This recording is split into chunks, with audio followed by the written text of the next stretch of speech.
sekali. Nah, di podcast kali ini kita akan membahas tentang self-diagnose, yang mana kejadian ini merupakan fenomena di mana seseorang mendiagnosis dirinya sendiri tanpa adanya upaya bantuan dari seseorang profesional seperti psikolog atau psikiater. Sebelumnya perkenalkan dulu nih, aku Isti sebagai moderator dan tentunya di sini aku gak sendirian, aku bersama dengan narasumber kita yaitu Bu Setiani Alvin. Halo Kak Isti, halo teman-teman. Selamat sore Bu, gimana nih kabarnya? Selamat sore, Alhamdulillah sehat ya yang penting, sehat jiwa raga insya Allah. Kak Isti apa kabar? Alhamdulillah baik, meskipun akhir-akhir ini agak hektik. Oh ya, agak hektik ya, barusan UAS ya. Iya Bu, sebenarnya makasih banget loh Bu udah mau menghadiri podcast hari ini, udah mau menyempatkan waktu gitu.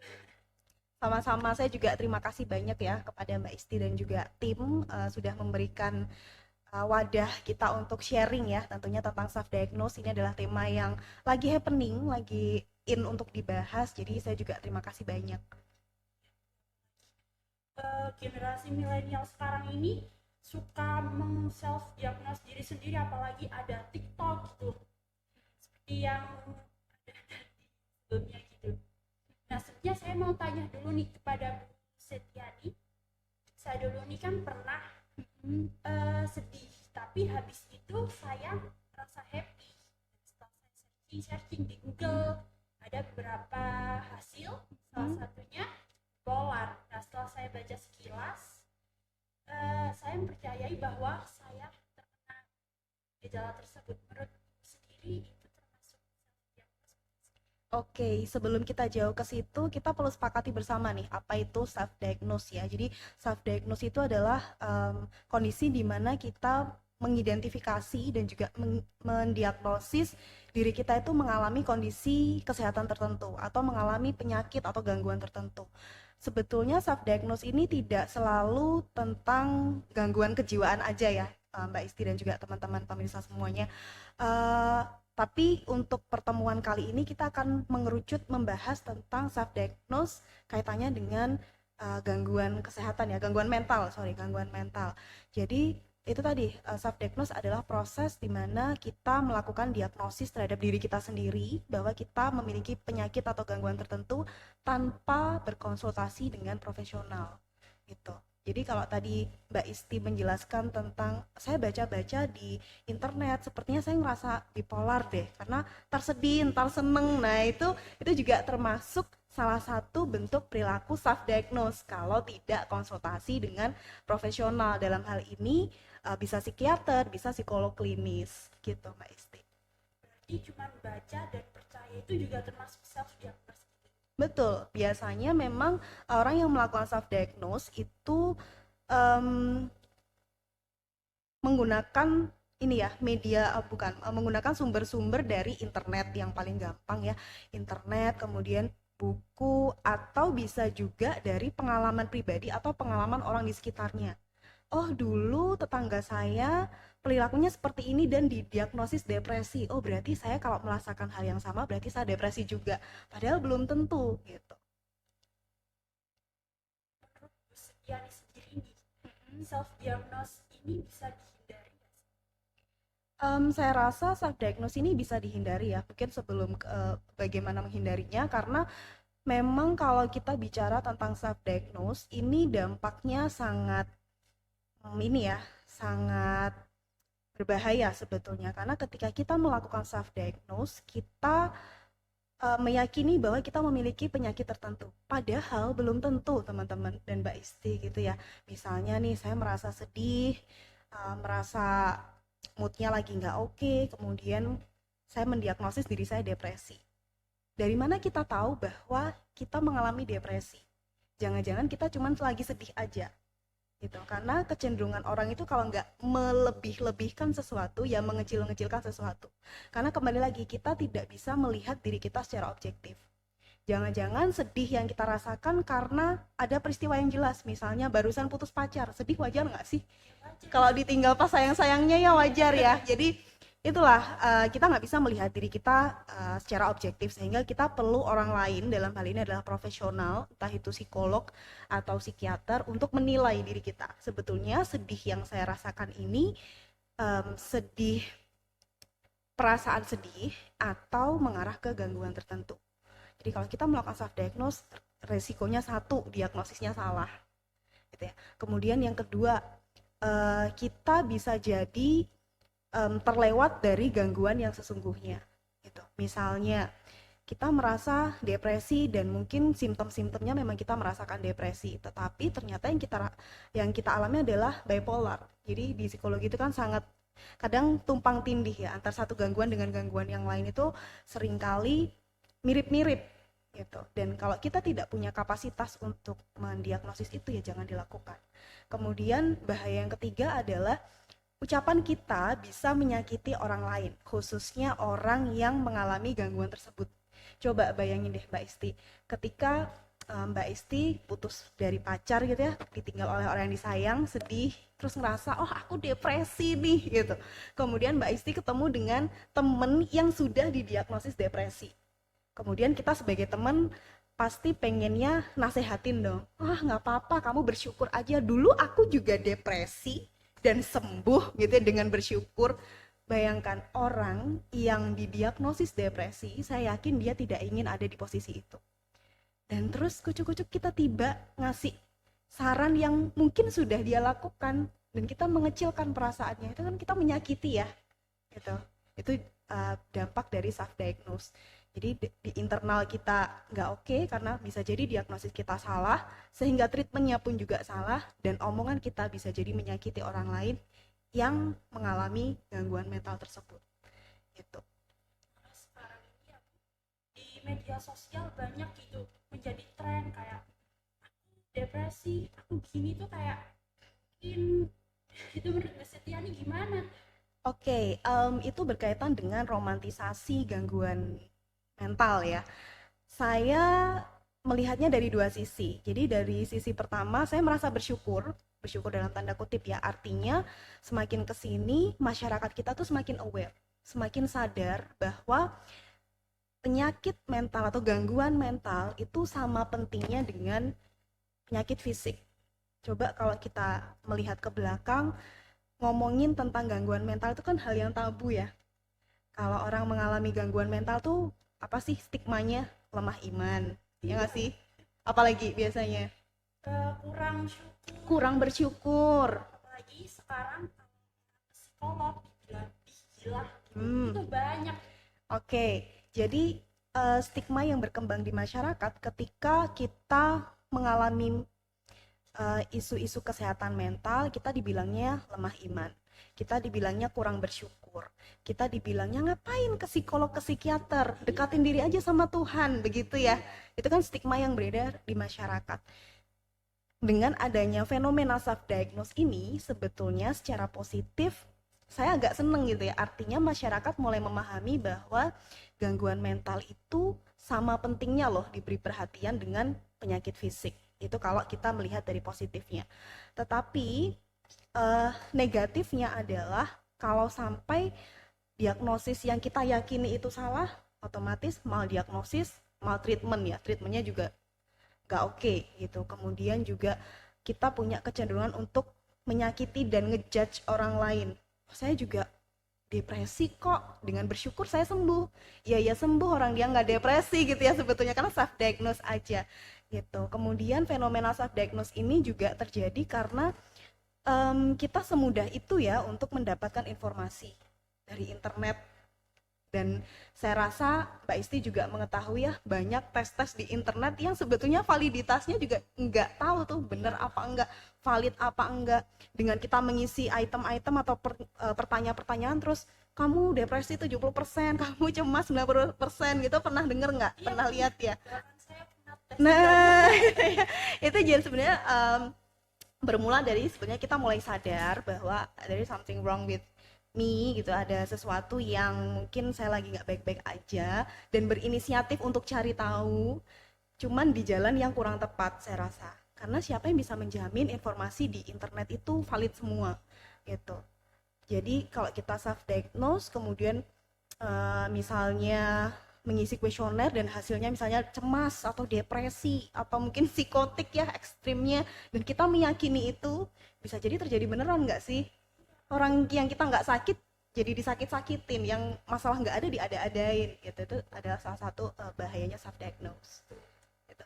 Apalagi omongan, ucapan, pikiran itu termasuk doa ya. Jadi ya yang awalnya kita baik-baik aja karena kita meyakini kalau kita mempunyai penyakit tersebut, jadi naudzubillah ya sakit beneran gitu.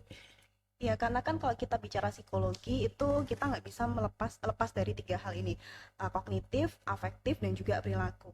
Pikiran kita, perasaan kita itu, dan juga perilaku kita itu biasanya saling berkesinambungan satu sama lain. Kalau kita nggak sakit, tapi kita yakin bahwa kita sakit, bisa jadi kita memunculkan simptom-simptom atau gejala-gejala penyakit tertentu gitu. Kalau misalnya nih kita terlanjur self diagnose, itu cara mengatasinya gimana? Oke, ketika kita sudah melakukan self diagnose gitu ya, saya tekankan sekali lagi bahwa perilaku self diagnose ini tidak sepenuhnya buruk gitu ya. Artinya kadang ada beberapa orang yang melakukan self diagnose karena dia sedang merasa nggak baik-baik aja. Dia ngerasa mungkin sedih berlebih atau cemas berlebih atau stres berlebih, sehingga dia berusaha untuk cari tahu di internet, tanya teman atau tanya orang-orang yang sebetulnya bukan atau tidak memiliki kapasitas sesuai dengan bidangnya. Kalau kita sudah terlanjur melakukan self diagnose, cari bantuan profesional, itu yang paling aman gitu. Jadi untuk menghindari self diagnose ini, pertama kita harus meningkatkan awareness kita atau kesadaran kita terhadap kondisi kita sendiri dulu. Misalnya saya merasa apa, kemudian juga saya memiliki salah satu dari 4 ciri yang saya sebutkan nggak. Yang pertama adalah distress. Distress itu tekanan stres yang berlebih yang sampai berdampak negatif. Atau saya mengalami dysfunction. Dysfunction itu tidak berfungsi ya. Misalnya nih Mbak Isti harusnya kuliah, harusnya masuk terus, tapi karena kondisi tertentu moodnya nggak oke, jadi nggak semangat kuliah, itu jadi tidak berfungsi sebagai mahasiswa gitu ya. Atau deviance itu adalah penyimpangan. Misalnya yang biasanya rajin masuk terus kok jadi nggak masuk ya, jadi perilakunya jadi menyimpang ya. Atau melakukan dangerous, perilaku-perilaku yang berbahaya, entah itu membahayakan diri sendiri atau membahayakan orang lain. Nah, kalau teman-teman mengalami 4 dari yang saya sebutkan tadi, boleh banget loh untuk berkonsultasi ke profesional, dalam hal ini psikolog atau psikiater. Ini ya, teman-teman saya itu ada ya Bu yang melakukan self diagnose. Jadi dia itu alasannya karena biaya psikolog mahal dan karena itu tadi, jadi dia cari-cari di internet dan ketemu tes yang gratis, terus itu yang nggak terus sama yang gratis gitu kan ya. Oke, saya sepakat bahwa salah satu isu orang takut untuk ke profesional dalam hal ini adalah psikolog dan psikiater. Itu yang pertama ya, yang paling tinggi karena stigmanya, stigma negatif. Kalau ke psikolog sama dengan gila gitu ya, itu stigma yang memang ada. Kemudian yang kedua, halangan tentang ini ya, finansial. Mahal ke psikolog, ke psikiater mahal gitu. Apalagi itu dibarengi dengan tes-tes online yang sebetulnya validitasnya juga saya tidak tahu ya, biasanya sih nggak valid gitu. Untuk mengatasi hal tersebut, saya rasa sekarang sudah mulai banyak kok layanan-layanan psikologi yang terjangkau gitu. Apalagi setelah pandemi kemarin ya, layanan psikologi itu menjadi beragam. Ada yang online, ya kan? Ada yang offline. Online pun online pun juga ada yang by chat, texting, ada yang call, ada yang video call, dan tentu itu harganya juga bervariatif gitu. Kalau online itu biasanya lebih murah ya daripada yang offline karena effortnya pun juga lebih banyak yang offline. Kemudian juga di beberapa puskesmas sudah menyediakan konselor gitu ya, meskipun kadang bukan psikolog tapi konselor psikologi, saya rasa itu cukup membantu. Karena pada intinya begini Mbak Isti ya, terkadang orang itu nggak harus punya gangguan mental dulu untuk cari bantuan. Kadang ketika kita merasa stres banget, tapi kita mungkin nggak punya gangguan mental apapun, boleh kok untuk cari bantuan profesional gitu. Sama halnya ketika mungkin Mbak Isti ketika SMA deh, pernah nggak sih tes minat bakat gitu? Nah, itu kan nggak harus dalam tanda kutip gila dulu ya untuk cari bantuan. Nah, analoginya seperti itu. Daripada kita fokus ke, aduh aku nih gangguan apa, aku nih sakit apa. Kenapa kita nggak fokus ke, aku nih punya masalah apa, aku konsultasi ke profesional, dan solusi atau hal-hal yang perlu aku lakukan apa aja. Gitu. Tapi saya memahami terkadang fenomena self-diagnose ini ada ini ya, semacam romantisasi gangguan kejiwaan. Karena ini ya, mungkin banyak yang influencer-influencer yang speak up bahwa mereka punya bipolar, mereka punya depresi dan lain sebagainya, sehingga seolah-olah gangguan mental ini menjadi hal yang keren gitu untuk dimiliki, padahal kan nggak begitu ya konsepnya ya gitu. Jadi saya rasa daripada kita melakukan self diagnose, kalau memang kita sedang merasa nggak oke atau lagi ada sesuatu yang salah nih dengan diri saya, boleh untuk minta bantuan ke profesional. Dan saya rasa juga sekarang tarifnya bervariasi ya, variasi sekali, mulai online sampai dengan offline. Layanannya pun juga beragam, bahkan ada yang gratis ya, di beberapa platform itu menyediakan layanan konseling gratis. Jadi kalau kita memang butuh bantuan, daripada nyari saya sakit apa, mending ke profesional aja. Bisa didengarkan tadi, jangan melakukan self diagnose apalagi kalau kita nggak tahu ilmunya. Terlebih yang dikatakan Bu Setiani tadi, kita bisa lebih terjangkau dalam mencari konselor maupun bantuan. Nah, itu lebih efektif daripada kalian harus mencari-cari di Google lalu ketemu, itu kan ya sumbernya belum tentu jelas gitu ya Bu. Betul. Karena begini Mbak Isti, meskipun misalnya nih ya, saya psikolog ya, saya pun tidak bisa memberikan diagnosis ke diri saya sendiri, gitu. Karena pasti akan ada bias, sehingga kita perlu orang lain yang memang profesional, yang menilai diri kita. Karena terkadang kalau saya menilai diri saya sendiri, itu misalnya saya merasa sedih, oh saya sedih banget ini, saya depresi, padahal belum tentu. Bisa jadi ya ini hanya sedih aja, bukan depresi. Atau kalaupun merasa depresi, ini bukan gangguan depresi loh gitu. Jadi memang butuh orang lain. Even meskipun saya psikolog pun tidak boleh melakukan self diagnose gitu. Jadi jangan dikira oh psikolog boleh dong melakukan self diagnose karena udah punya knowledge atau pengetahuannya. Oh enggak juga gitu. Karena kita itu tadi tidak bisa objektif melihat diri kita. Kita cenderung mengecil-ngecilkan perasaan atau cenderung melebih-lebihkan perasaan, sehingga kita perlu orang lain yang benar-benar profesional, kompeten di bidangnya untuk menilai diri kita. Apakah kita mengalami gangguan tertentu atau kita memiliki permasalahan adaptasi dalam bidang tertentu. Nah, itu profesional yang menilai. Psikolog sendiri aja nggak boleh gitu. Nilai Betul. dirinya sendiri, apalagi yang nggak punya wawasan tentang psikologis atau yang masih awam gitu nggak boleh. Ibu Setiani sendiri nih, lingkungan tuh juga mempengaruhi nggak sih kalau berdasarkan yang tadi bipolar, selebgram atau artis itu kan jadi ngerasa keren itu ya. Setiani faktor-faktor apa aja ya yang mempengaruhi seseorang untuk self diagnosis itu tadi? Oke, jadi kalau kita bicara tentang faktor-faktor apa aja yang mempengaruhi orang untuk melakukan self diagnose, tentunya yang pertama kebanyakan karena kita dibanjiri dengan banyak informasi ya. Semudah itu loh kita cari informasi apa yang kita mau. Itu. Kemudian yang kedua, trennya makin kesini makin sadar nih bahwa ada yang namanya gangguan mental tertentu, apakah bipolar, depresi, cemas, psikotik dan lain sebagainya. Mulai muncul kesadaran tentang mengangkat isu-isu kesehatan mental. Kemudian yang ketiga, karena ya saya rasa cukup banyak ini ya influencer yang speak up tentang kondisi mentalnya, itu juga mempengaruhi. Jadi kalau salah nangkepnya juga bisa berdampak ke self diagnosis ya. Kalau positif ya mungkin bisa lebih aware dengan seseorang sekitar. Kalau dampak negatifnya akan itu tadi self diagnosis. Jadi buat temen-temen nih yang memperoleh informasi harus disaring-saring dulu, apakah informasi ini akan membawa dampak negatif atau positif ke dalam hidup kita. Nah, jadi teman-teman juga dalam bermedia sosial juga harus bijak banget, apalagi yang berkaitan dengan diri sendiri nih, apalagi di media sosial sekarang kan banyak ya isu-isu atau hoax tentang begitu ya kan.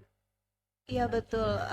Di sosial media itu tadi, di sosial media kan siapapun bisa ketik, siapapun bisa menuliskan opininya. Tapi apakah dia kompeten untuk menuliskan itu? Nah itu kan kita yang harus pilah-pilah, karena memang kita nggak bisa kontrol bahwa oh orang yang upload di sosial media atau di internet itu harus yang kompeten, kan nggak bisa begitu. Sehingga kita yang harus membentengi diri kita, memfilter, menyaring informasi apa yang sekiranya kita butuhkan. Dan kalau memang kita butuh untuk ke profesional, ya nggak apa-apa gitu. Meskipun saya memahami stigmanya masih ini ya, ke psikolog itu lemah iman, kurang syukur. Jadi di podcast ini juga saya ingin menyampaikan bahwa it's okay to ini ya, untuk meminta bantuan, nggak apa-apa kalau teman-teman ngerasa lagi nggak baik-baik aja, atau ketika teman-teman merasa butuh, nggak harus nunggu ini ya, nggak harus nunggu sedih banget dulu, nggak harus nunggu nggak produktif, nggak harus nunggu melakukan hal-hal yang berbahaya untuk ke psikolog. Tapi ke psikolog itu boleh dilakukan oleh siapapun. Kalau kita memang butuh tes minat bakat ke psikolog kan, rekrutmen karyawan itu juga kadang butuh psikolog. Apalagi kalau kita memang butuh untuk sharing, untuk teman diskusi juga boleh ke psikolog gitu. Dan tentunya psikolog pun ketika melakukan diagnosis atau pemeriksaan kondisi kesehatan sampai menemukan oh ini punya gangguan A B C D, itu prosesnya panjang gitu ya. Ada observasi dulu, ada wawancara klinis, kemudian ada tes-tes psikologi kalau dibutuhkan. Jadi bayangkan serangkaian pemeriksaan itu disandingkan dengan kita mencocokologi dari internet aja, kan rasanya ini ya nggak fair gitu, kemudian juga nggak valid juga gitu. Yang bikin masyarakat takut ke psikolog juga. Nah jadi gini Bu, saya tadi tuh habis lihat media sosial dan ada gitu, saya bertemu dengan postingan media sosial yang isinya tentang orang dengan gangguan jiwa. Komentarnya ada yang menuliskan kalau orang dengan gangguan jiwa itu lemah iman, kurang bersyukur, kurang ada di ilmu agama. Nah, waktu itu saya juga komen tuh, maaf Pak, bukan itu, bisa disebabkan oleh faktor lain termasuk lingkungan, genetik juga ya Bu. Nah, itu juga bisa banget itu mempengaruhi orang ke psikolog. Akhirnya lihat di Google, nah jadinya tuh self ya, apalagi yang dikatakan Bu Setiani tadi kan, kita nggak bisa ngontrol orang apa di media sosial. Bisa jadi kadang ada orang yang ini gabut tapi dia tuh memposting sesuatu biar dapat like banyak, dan kalian seolah nggak percaya sehingga mendiagnos diri sendiri. Itu kan memang ada ya.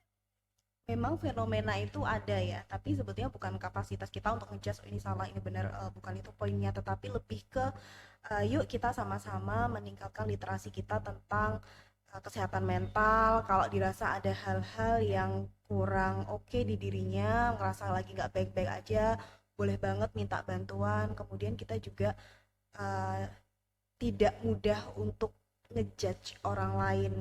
Oh dia lemah iman, oh dia kurang bersyukur. Memang iman, bersyukur, atau ritual-ritual ibadah itu menjadi salah satu faktor protektif diri kita dari gangguan mental tertentu. Tapi perlu diingat bahwa itu bukan satu-satunya. Karena kalau kita bicara tentang gangguan mental, itu yang mempengaruhi atau yang menyebabkan itu bisa dari uh, kondisi fisik termasuk genetik, bisa dari lingkungan, bisa dari pola asuh, banyak sekali variabelnya. Jadi kita nggak bisa ngejudge oh saya ngerasa depresi, saya punya gangguan major depressive disorder karena pola asuh orang tua saya salah, kemudian kita menyalahkan orang tua. Bukan itu poinnya, tetapi lebih ke kita lebih wise, kita lebih memahami bahwa oh saya tidak optimal dalam menjalani kehidupan, saya tidak bisa merasakan bahagia, dan kita boleh untuk ke profesional. Mungkin kalau terkendala biaya, saya rasa sekarang layanan psikologi sudah sangat bervariasi, bahkan ada yang gratis ya, di puskesmas pun juga ada gitu ya, di beberapa puskesmas, dan di cover BPJS juga beberapa. Jadi saya rasa nggak ada alasan lah untuk, nggak ada excuse kita untuk nggak ke psikolog gitu kalau kita memang butuh gitu. Yang bicarakan tadi kan nggak bisa kita melihat dari satu pola asuh atau kita gini. Berarti kalau mau mendiagnos itu harus dilihat dari beberapa segi pemandangan. Oke, nah kalau proses diagnosis saya rasa ini topik yang berbeda ya dari topik hari ini. Tapi pada intinya saya tekankan bahwa untuk mendiagnosis sebuah penyakit itu perlu serangkaian pemeriksaan yang panjang, yang biasanya beberapa kali sesi, beberapa kali pertemuan baru diketahui punya gangguan apa.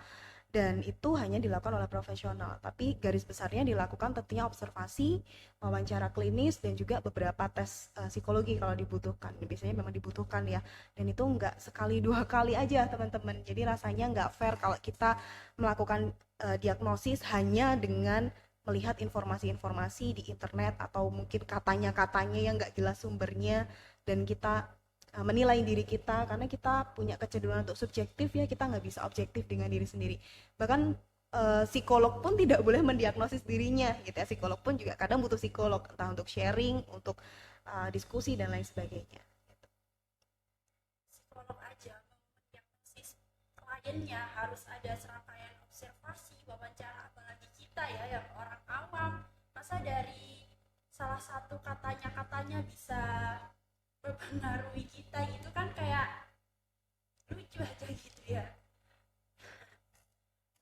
Menurut Bu Setiani sendiri nih, pernah gak sih Ibu mengetahui bahwa ada mahasiswa atau klien Ibu sendiri yang pernah melakukan self diagnosis ini?